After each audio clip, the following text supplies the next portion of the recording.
무사람의 끝이라는 제목으로 말씀 증거하도록 하겠습니다.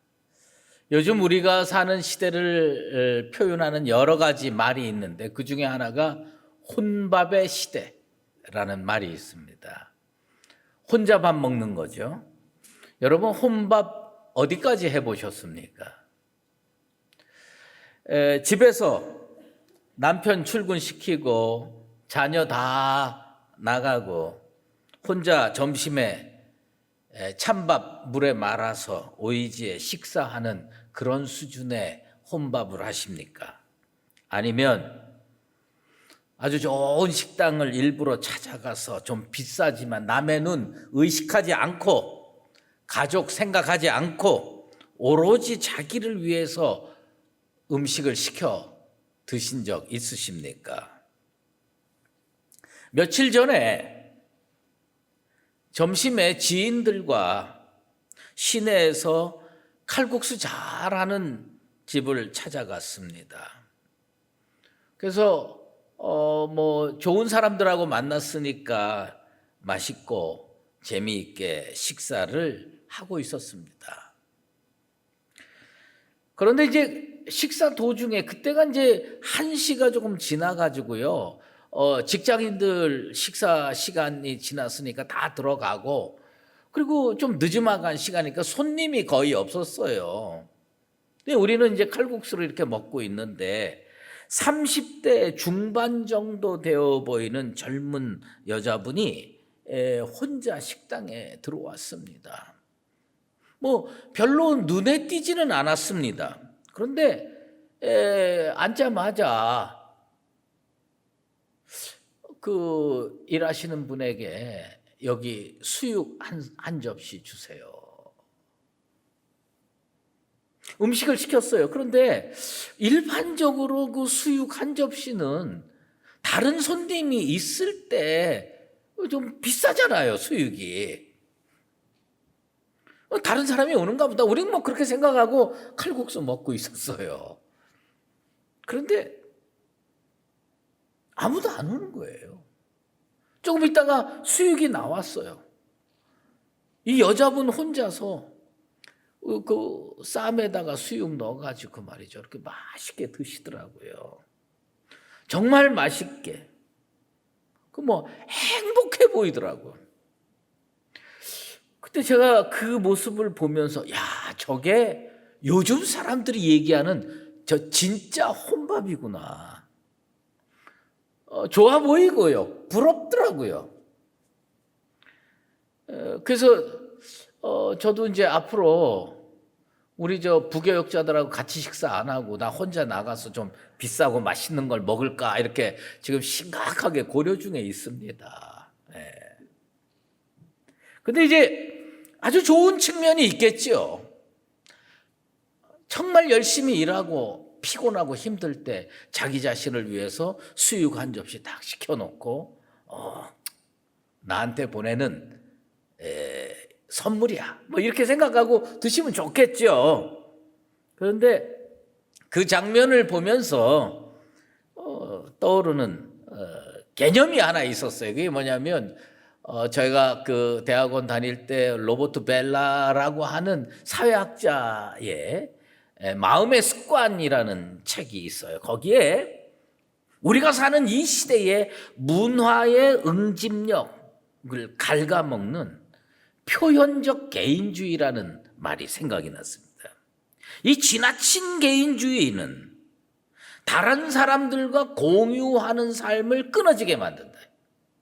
다른 사람과 공유하는 삶을 사라지게 만든다. 그러니까 이게 자기 자신을 위해서는 좋은데 점점 주변과 관계가 끊어지게 되는 겁니다. 그런데 이게 교회로 들어오면 이런 모습이 교회로 들어오면 어떤 모습이 되느냐면 하나님의 부르심, 하나님의 나를 부른 그 소명 이런 것들이 사라지고 오직 자기만을 위한 신앙이라고 이름하는 탐욕의 모습으로 나타날 수가 있다는 겁니다.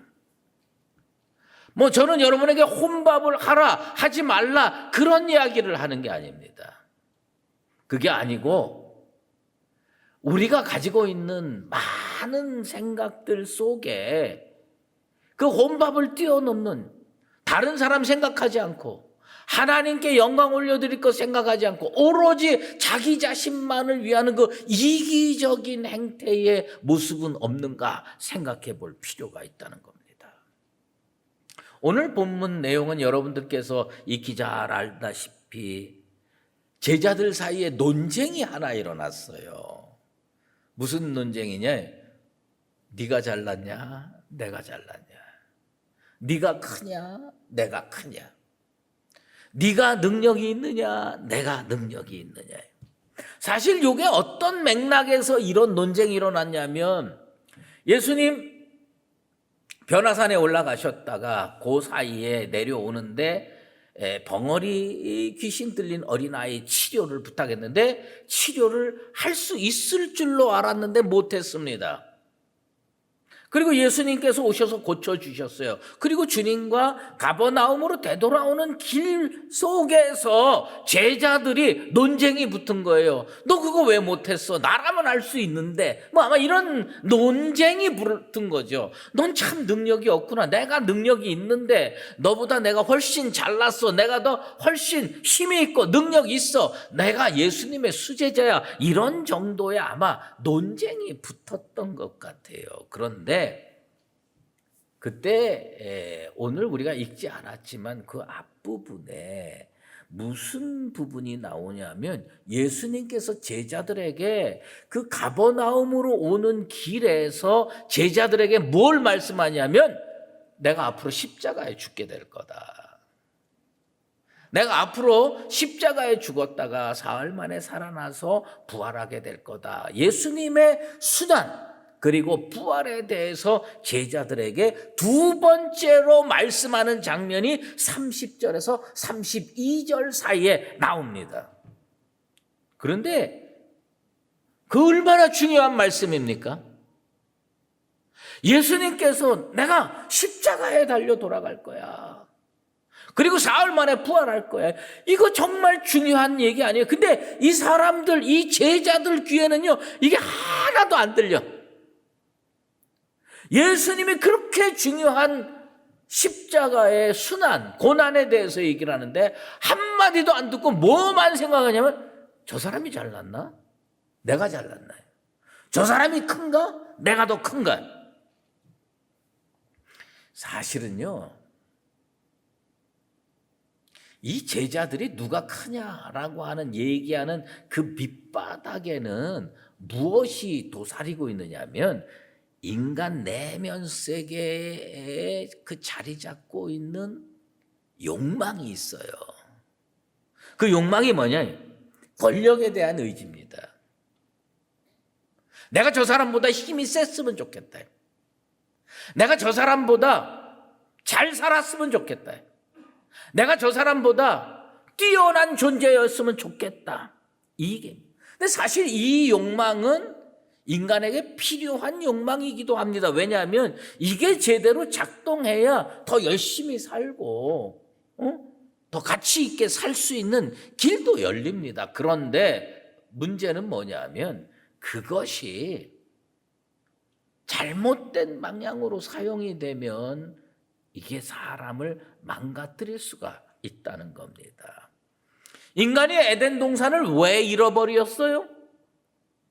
인간이 에덴 동산을 잃어버렸던 가장 큰 이유는 뭐냐? 뱀의 유혹에 넘어갔지요. 선악을 알게 하는 나무의 열매를 먹어라. 이걸 먹으면 내 눈이 밝아질 거다. 내 눈이 밝아질 뿐만 아니라 뱀이 그런 얘기를 합니다. 내가 하나님같이 되리라. 여러분, 이 사기꾼들은요 100% 진실을 얘기하지 않습니다. 사기꾼들은요 거기에서 끝을 살짝 바꿉니다. 자기도 다 빠져나갈 구멍을 만들어야지요. 뱀이 아담과 하와를 유혹할 때 무슨 말을 했냐면 내가 신이 될 것이다. 이렇게 얘기 안 했어요. 자세히 그 성경을 읽어보면 내가 하나님처럼 될 것이다. You will be like God 이렇게 얘기했지. You will be God 그랬으면 하나님 앞에 더 두들겨 맞았겠지요. 그런데 어떻게 이 사기꾼은요 살짝 바꿉니다. You will be like God 내가 하나님처럼 되리라. 근데 내면 세계 속에 지금보다 뛰어난 존재가 되고 싶고 지금보다 잘 사는 존재가 되고 싶고 지금보다 존경받는 존재가 되고 싶은 마음이 우리 속에 도사리고 있기 때문에 이게 유혹거리가 딱 되는 겁니다. 코 깨는 거예요.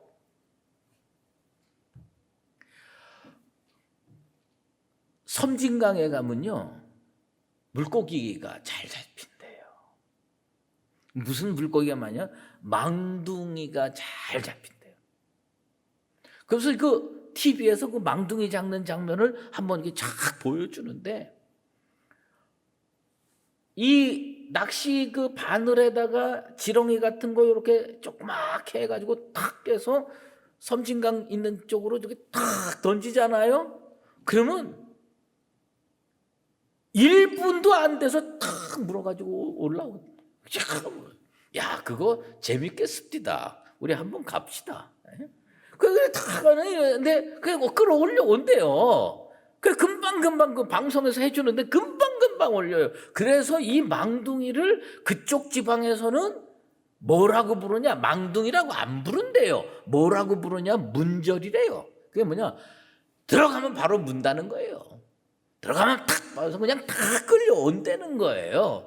그런데 우리가 망둥이 욕할 거 없어요. 우리 세계 속에 우리 내면 세계 속에 욕망이 있는 거예요. 남들보다 잘나고 싶은 욕망, 남들보다 잘 살고 싶은 욕망, 남들보다 힘이 세고 싶은 욕망, 이런 욕망이 있으니까 다 걸려 넘어지는 겁니다. 성경에 그런 게 많이 나와요. 우리가 따로 보니까 전혀 다른 문제처럼 보이지만 자세히 그 맥락에서 보면요, 야곱이 에서를 어떻게 유혹했습니까? 팥죽 한 그릇에 유혹을 했어요. 팥죽 한 거 다 배고픈데 냄새가 솔솔 납니다. 그렇게 다가갑니다. 이거 먹게 해줄 테니까 장자권 달라요. 그까짓 건 뭐 아마 증서 써줬으면 안 먹었을 거예요. 그냥 말로 네가 오늘부터 형해 그럼 그리고 먹었을 거예요. 이게요 걸려 넘어지는 사람이나 남을 걸려 넘어지게 하는 사람이나 그 인간의 본능 속에서는 내가 저 사람보다 나은 사람이 되고 싶다요. 저 사람보다 힘 있는 사람이 되고 싶다. 이게 다 있습니다. 그런데 사람만 그런 거 아니다. 성경을 보면 천사는 우리와 전혀 다른 존재처럼 보이잖아요. 그런데 루시퍼라고 하는 천사가 있었어요. 이 천사의 마음에 뭐가 있었느냐? 내가 하늘처럼 높아지는 존재가 되고 싶다. 하나님의 권세, 하나님의 능력 이런 거 좀 갖고 싶다. 그래서 교만해서 하나님께 저항을 하고 대항을 합니다. 그때 하나님께서 천사 루시퍼를 징벌하실 때 이사야 14장 12절에 이런 말씀이 나오죠. 너 아침의 아들 계명성이여 어찌 그리 하늘에서 떨어졌으며 너 열국을 엎은 자여 어찌 그리 땅에 지켰는고. 하나님께서요 징벌을 해가지고 이 루시퍼 천사가 땅에 팍 찍힙니다. 뭐예요? 마음속에 욕구가 있다는 거예요. 욕망이 있다는 거예요. 그 욕구가 뭡니까? 크고자 하는 욕망입니다. 남들보다 잘나고 싶은 욕망입니다. 우리는 이런 거를 나와 관계없는 이렇게 잘난 사람, 뛰어난 사람 이런 쪽으로만 자꾸 생각하고 나는 전혀 그런 사람이 아니라고 생각할 수가 있습니다. 그렇지만 무슨 모임에서도 보면 말이에요. 사진 한 장 찍으려면 여러 명이 사진 찍을 때 누가 중앙에 설 거냐에 요게 보이지 않는 암투가 있습니다. 그 사진 찍어보면요. 늘 주강에 찍히는 사람이 있어요. 제가 담임 목사 되기 전에는요, 저 옛날 제 사진하고 제가 담임 목사 된 이후의 사진하고 이렇게 비교를 해보면 담임 목사가 된 다음부터는 그냥 성도들이 대접을 해주니까 사진 중앙에 있지, 그 전에 찍은 사진들 보면요, 저 끝에 있어. 중앙에 찍은 사진이 거의 없어요. 항상 보면 중앙에 찍힌 사람들은 정해져 있더라고요. 힘이 있는 사람, 잘난 사람, 멋지게 생긴 사람, 똑똑한 사람, 그런 사람들이에요. 예수님께서 잔치의 청함을 받으면 아예 처음부터 끝자리에 앉으라고 권면하십니다. 왜요? 자기를 낮추는 자가 높아질 거기 때문입니다. 요즘에는 뭐 수련회 그런 데 잘 안 가는데, 제가 교육 목사 시절에 청년들 데리고 중고등부 학생들 데리고 수련회를 가면 바닷가로 갈 때가 있어요. 그 바닷가에 수련회를 가면 그다음에 이제 성경 공부하고 설교하고 아침 저녁으로 프로그램 있고, 낮에는 바닷가에 가서 이제 수영 같은 거 하고 물놀이 하고 놀잖아요. 근데 한 번은 고등부 학생들 데리고 갔는데, 낮에 점심 먹고 그 서해안 바닷가에서 그 평평한 데서 물놀이 하라고 시간을 줬는데, 그리고 이제 옆에서 이렇게 안전 이런 것들 근심하면서 이렇게 쭉 바라보고 있는데, 누가 시킨 게 아니에요. 원래 프로그램에 그런 게 있는 게 아니에요. 남자애들이 슬슬 밖으로 나오더니 말이에요. 누가 시키지도 않았는데 씨름을 하기 시작하는 거예요. 그럼 모래바닥에서 씨름하면 뭐 아프지도 않고 좋지 않겠어요? 그런데 이게 자기네끼리, 야 너랑 붙어봐. 그래서 탁 너랑 붙어봐. 탁 넘어뜨려. 그러면 이긴 애들끼리 또 시합 붙고. 이게 무슨 전국체전 씨름 대회 같이 됐어. 그래가지고 팍 하는데, 나중에 보니까 여학생들도 모여있고 남학생들도 모여있고 다 선생님들까지 다 모여있고, 저도 은근히 관심 있어서 거기까지 갔는데 나중에 결승 남자 A, 남자 B가 붙는 거예요. 근데 나 그때 참 묘한 장면 봤습니다. 그 씨름이 그거 뭐예요? 이기면 어떻고 지면 어때요? 근데 어떤 남자친구 애가 다른 애를 맸딱 꽂아가지고 말이에요, 이겼어. 여러분, 그 장면을 내가 진짜 동영상으로 찍어놨어야 돼. 이 모래밭에 무릎을 탁 꿇더니요, 모래를 한 주먹 타는데 팍 집어 던지면서 세상 나가진 표정이야. 자기가 제일 세다. 자기가 제일 능력이 있다. 여러분, 누가 힘이 세냐, 그거 고등부 애들이나 하는 짓 같아요. 에덴 동산에서부터 지금까지 인간 세계 속에 계속 면면이 이어져 내려오는 DNA입니다. 인간은 누구보다도 뛰어나고 싶다는 거예요. 그런데 이게 뭐가 됐느냐? 원죄가 되는 거예요. 죄의 본성이 되는 거예요. 이 힘을 좋은 방향으로 쓰면 얼마나 좋아요.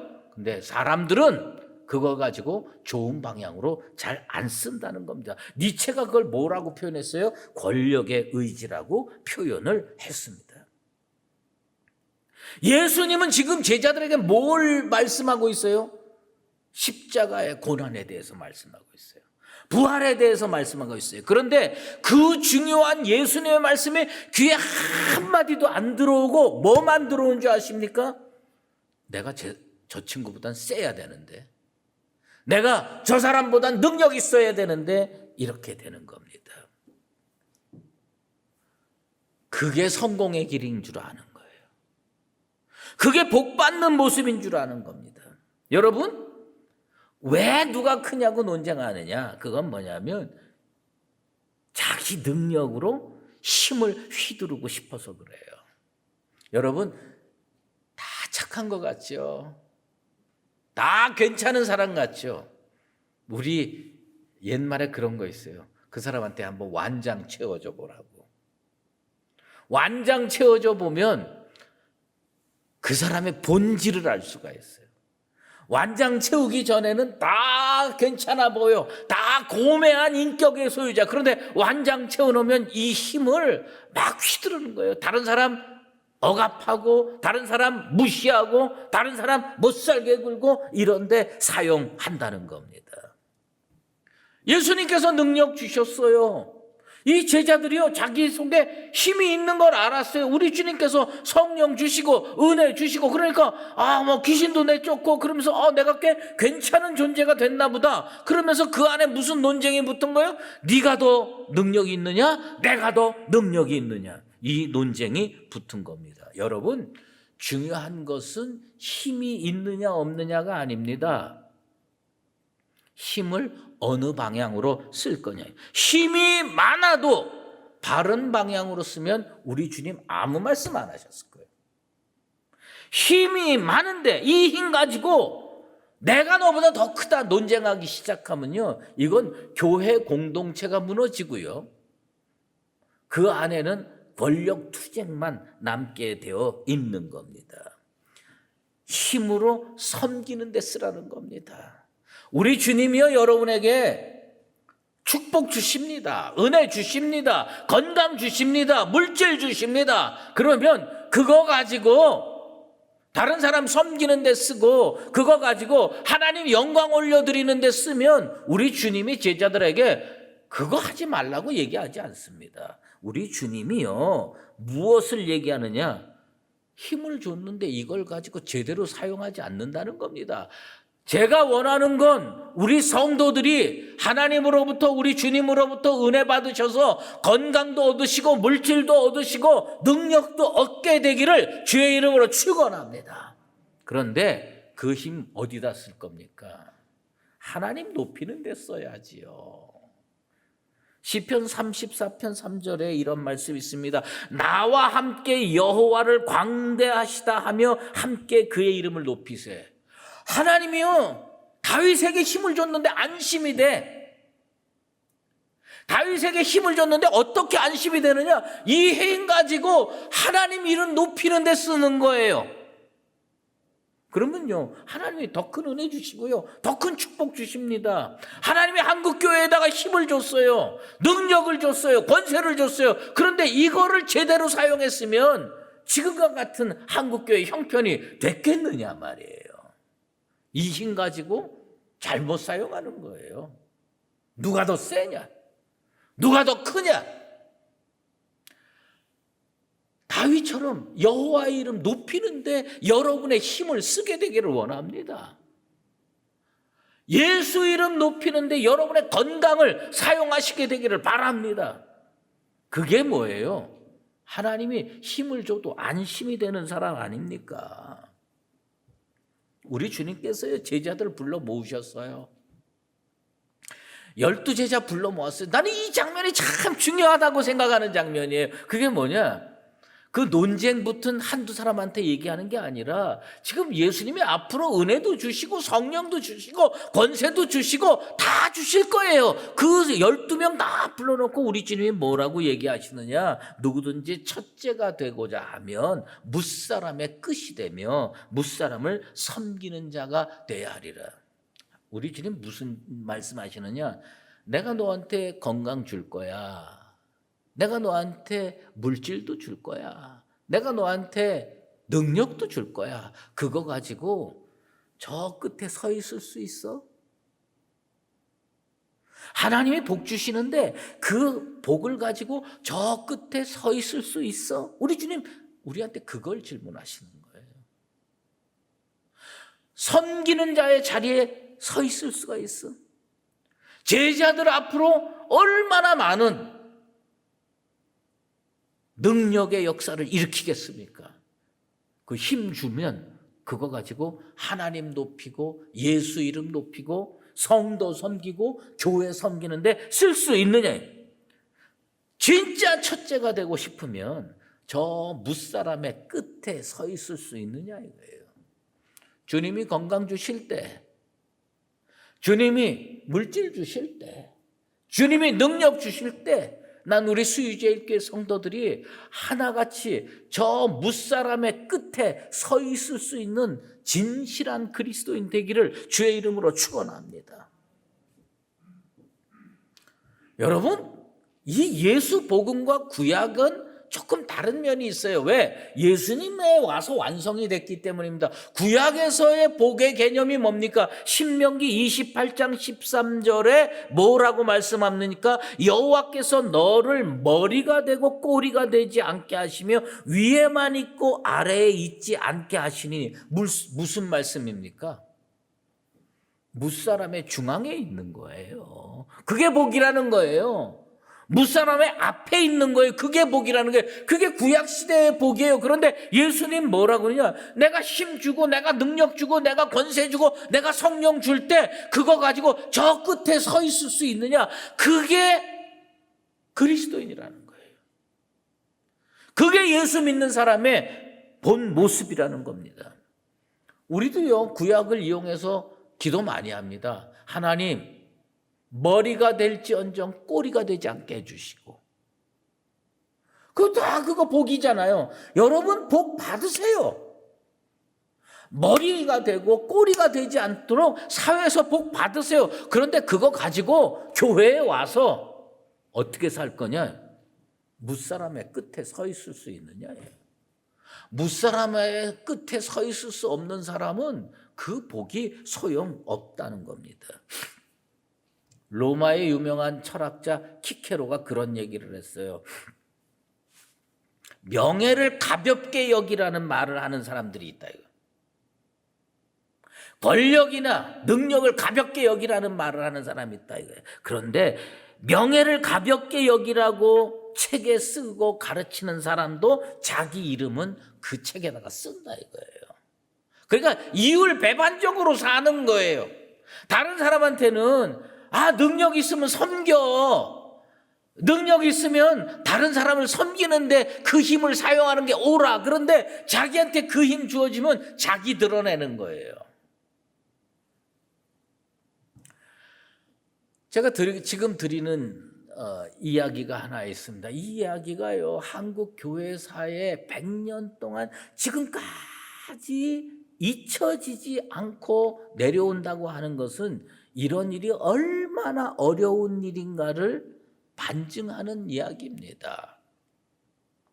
전국 김제에 있는 기역자 교회로 유명한 금산교회가 있습니다. 이 금산교회에 기독교 복음이 1905년에 김제에 들어갑니다. 테이터 선교사가 그 복음을 들고 왔는데 그 김제의 용화 마을에 아주 부자 양반이 있었습니다. 마방까지 운영을 하고 있었어요. 그 사람이 누구냐면 조덕삼이라고 하는 사람입니다. 이 조덕삼이하고 이 테이트 선교사, 남장로교회 테이트 선교사가 만납니다. 그리고 그 다음에 복음을 듣고 이 사람의 변화를 받습니다. 그리고 어떻게 하느냐? 자기 집에 사랑채를 교회로 내놓습니다. 우리 집을 교회로 쓰십시오. 이래서 금산교회가 시작이 됩니다.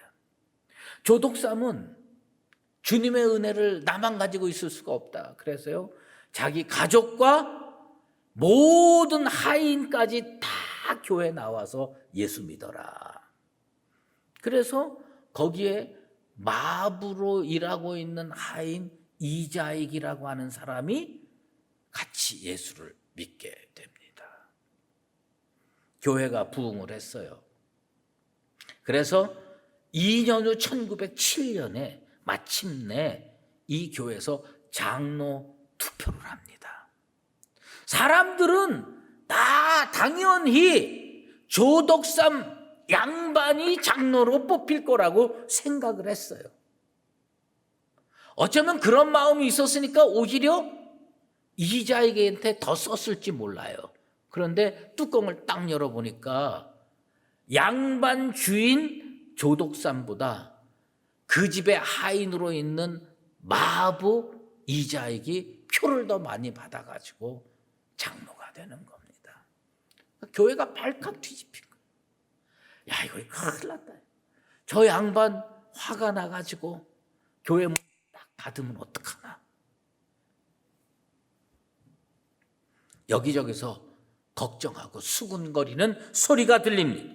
그때 이 조독삼 영수가 발언권을 얻고 교인들한테 이런 이야기를 합니다. 이 결정은 하나님이 내리신 결정입니다.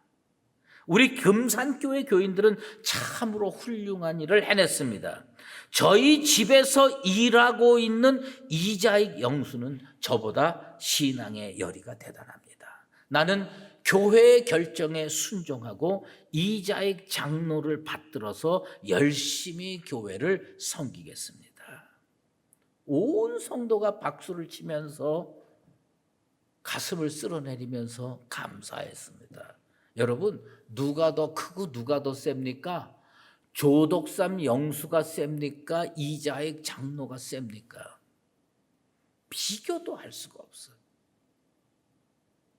여기는 양반 지주고 마방까지 운영하는 큰 부자, 세상으로 얘기하면 힘도 세고 권력도 있고 다. 여기는 그 집에서 하인으로 있는 마부요. 근데 이 사람 장로가 됐어요. 조독삼 영수는 그 이자익 장로 밑에서 신앙생활을 한 겁니다. 오늘 말씀으로 보면 무사람의 끝에 서 있는 거예요. 하나님이 은혜 주시고 하나님이 능력 주시고 하나님이 건강 주시고 하나님의 물질 주셨으면 그거 가지고 저 끝에서 섬길 수 있느냐 질문하는 것. 예수님께서요, 이 장면을 설명하면서 어린아이 하나를 데려다가 제자들 앞에 세우고 안으시고 설명하는 겁니다. 누구든지 내 이름으로 이런 어린아이 하나를 영접하면 곧 나를 영접하며, 누구든지 나를 영접하면 나를 영접함이 아니요 나를 보내신 이를 영접함이니라. 그 영접이라는 말의 뜻이 뭐냐? 환대하는 거 아닙니다. 성경에서 얘기하는 영접하는 거는 아이고 잘 왔어 환대하는 거 아니에요. 그걸 뛰어넘어서 뭐냐? 그 사람을 받아들이는 거예요. 조독삼 영수가 이자익 장로, 내 집에서 하인으로 있는 저 힘없는 사람, 그걸 장로로 영접하는 거예요. 받아들이는 거예요. 그게 우리 주님께서 원하시는 모습입니다. 내가 더 똑똑하고 내가 더 능력 있고 내가 더 존경받고 내가 더 훨씬 뛰어난데 하나님이 저 사람 받아들이라고 할 때 여러분 받아들일 수가 있습니까? 하나님이요, 복 줘도 안심이 되는 사람 돼야 됩니다. 커져도 괜찮은 사람 돼야 됩니다. 높아져도 괜찮은 사람 돼야 됩니다. 힘을 주셔도 안심이 되는 사람 되어야 됩니다. 축복 주셔도 안심이 되는 사람 되어야 됩니다. 하나님이 왜 축복 줬느냐? 그거 가지고 하나님 이름 높이라고 복 주셨어요.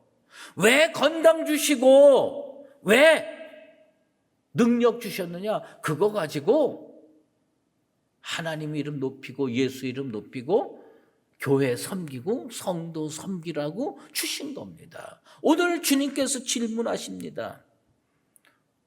내가 힘 줬을 때 너는 무사람의 첫째가 되고자 하느냐? 무사람의 중심이 되고자 하느냐? 아니면 그 힘, 그 능력, 그 건강 가지고 저 무사람의 끝에서 섬길 수 있느냐? 그걸 질문하는 겁니다.